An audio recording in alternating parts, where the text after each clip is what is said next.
Nā mihi nui e heo mā, kei te whakarongo ai koutou ki te rongopai a ihu karaiti mai iti te pukapuka a hone. Greetings again, friends. It's Buckshot here from Wellington in New Zealand, bringing this reflection on the Gospel, which comes to us from John chapter 8, verses 31 to 42 today. There's quite a background, quite a context to the text, because for the last few days from Monday, the lectionary has had us reading from verse 1 of chapter 8. And that time, Jesus had arrived in Jerusalem for the Feast of Tabernacles. Interestingly enough, in chapter 7, his brothers had warned him against going up to Jerusalem for this feast because the Jews, referring to the leaders of the people in Jerusalem, were wanting to kill him. So his arrival at this feast is charged with passion and tension. When he arrives today, he's met by the scribes and the Pharisees, who bring to him a woman who has been caught in adultery. But they didn't bring the man, funnily enough. They wanted to test him, to trap him. In this highly charged moment, Jesus is face to face with people who want to kill him, and also this woman. How will he respond? How would I respond? This is not a friendly debate over a cup of coffee. Somehow he keeps his cool. He draws on the ground and offers anyone without sin the chance to throw a stone at this poor, hapless woman. Of course, the crowd disappears. It dissipates. They go away, including the Pharisees and the scribes too, caught out by their own sins, patriarchy, misogyny, and violence. And Jesus speaks with the woman when they are alone, assuring her that he too does not condemn her. You are free to go and sin no more. You are free to go and live life to the full. Later in the day, as the crowd regroups, the Pharisees challenge him about his authority, and Jesus engages in this debate and expresses his relationship to God as being a father-son relationship. Initially, some of the crowd believe him and accept what he is saying until he speaks of them being slaves to sin, when they respond that they are Abraham's children and not slaves to anybody.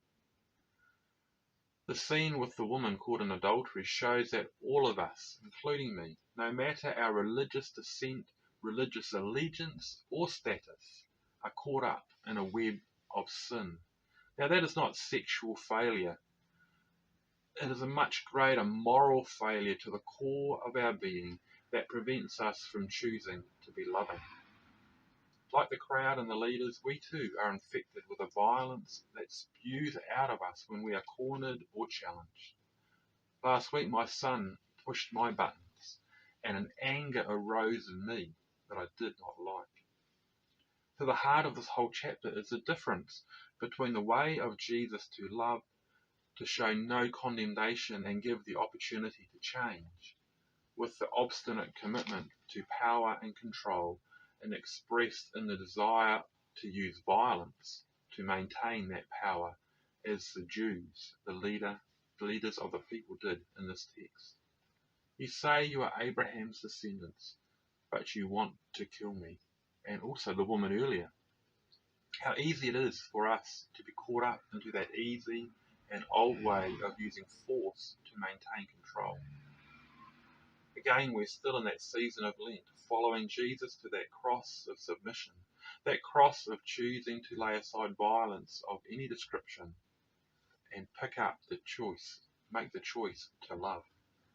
This is a hard thing, but once we see this truth, we can say along with the writer of our gospel today, John, that we have seen a new heaven, a new earth. The old ways have gone. God lives among us and wipes away every tear from our eyes. There will be no more death, no more mourning, sadness, or pain. Check out Revelation 21 to see when he says that. Once we see that love is the way of Christ, we can turn from violence. We can choose not to be afraid of it when it comes our way. Jesus chose to love that woman and stand with her in her distress when there was immediate danger to him. The people wanted to kill him and had set a trap for him. This is powerful stuff. It's not a fairy tale in an old book, but this is the power to change everything in our world and our own hearts. May that love from God so flood us and flow into the world that violence and death is no more. May we be set free to love like Christ. Aranga Māori kia koutou katoa. Peace be with you all.